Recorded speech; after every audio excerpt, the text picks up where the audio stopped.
Breaking news చూస్తున్నాం. బీజాపూర్ లో భారీ ఎన్కౌంటర్ జరిగింది. ఛత్తీస్గఢ్ రాష్ట్రంలోని బీజాపూర్ లో జరిగిన ఎన్కౌంటర్ లో 3 మావోయిస్టులు మరణించారు.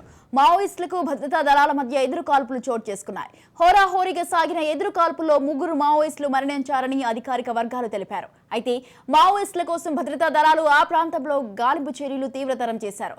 మావోయిస్టులు ఇప్పటికే అక్కడ ఉన్నారన్న సమాచారంతో భద్రతా దళాలు గాలింపు చర్యలు చేపట్టాయి. పూర్తి వివరాలు తెలియాల్సి ఉంది. ఇక పోలీసుల బలగాలు ఘటనాస్థలికి పెద్ద సంఖ్యలో చేరుకుంటున్నాయి. రైట్, ఈ విషయంపై పూర్తి సమాచారాన్ని అందించడానికి మా ప్రతినిధి నవీన్ ఫోన్ లైన్ లో ఉన్నారు. నవీన్, చెప్పండి, బీజాపూర్ లో భారీ ఎన్కౌంటర్ జరిగింది. దీనికి సంబంధించి మీ దగ్గర ఉన్న అప్డేట్స్ ఏంటి?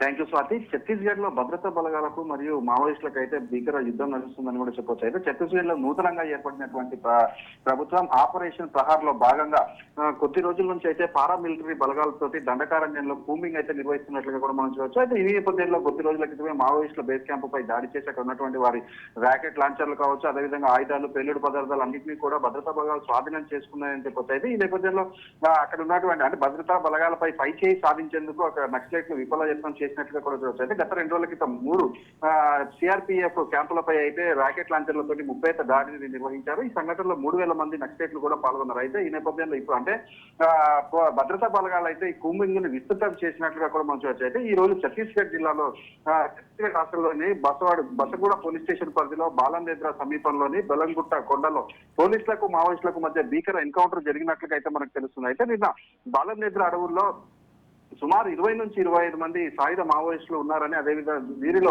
Aided area committee DVCM Vinod కర్మ, ఆవపల్లి ఎల్ఓఎస్ రాజు, పూనెం రాజు, ఏసీఎం విశ్వనాథ్, గుడ్డు తెలం మరియు ఇతరులు ఈ యొక్క అంటే అక్కడ ఉన్నట్లు సమాచారం అందడంతో డిఆర్జీ బీజాపూర్ మరియు 210 మంది టీం తోటి అయితే ఈ యొక్క ఆపరేషన్ అయితే చేసినట్లుగా కూడా మనకు తెలుస్తుంది. అయితే వీరి కుంభం నిర్వహిస్తుండగా వారు తారసపడుతుండేది ఇటు భద్రతా బలగాలకు అదేవిధంగా మావోయిస్టులకు అయితే ఎదురుకాల్పులు చోటు చేసుకున్నట్లుగా కూడా తెలుస్తుంది. ఈ యొక్క ఎదురుకాల్పుల్లో సుమారు 3 మావోయిస్టులు అయితే మృతి చెందారని ఇప్పటి వరకు అయితే మనకు సమాచారం అందుతుంది. అయితే దీంట్లో 2 మహిళలు, 1 పురుషుడు అయితే చనిపోయినట్లయితే మనకు సమాచారం అందుతుంది. మొత్తం ఎంతమంది చనిపోయారు, ఎంతమంది గాయాలనేది మరికొంత సేపట్లో అయితే తెలిసే అవకాశం కూడా ఉంది sir. Right, thank you Naveen, thanks for the details.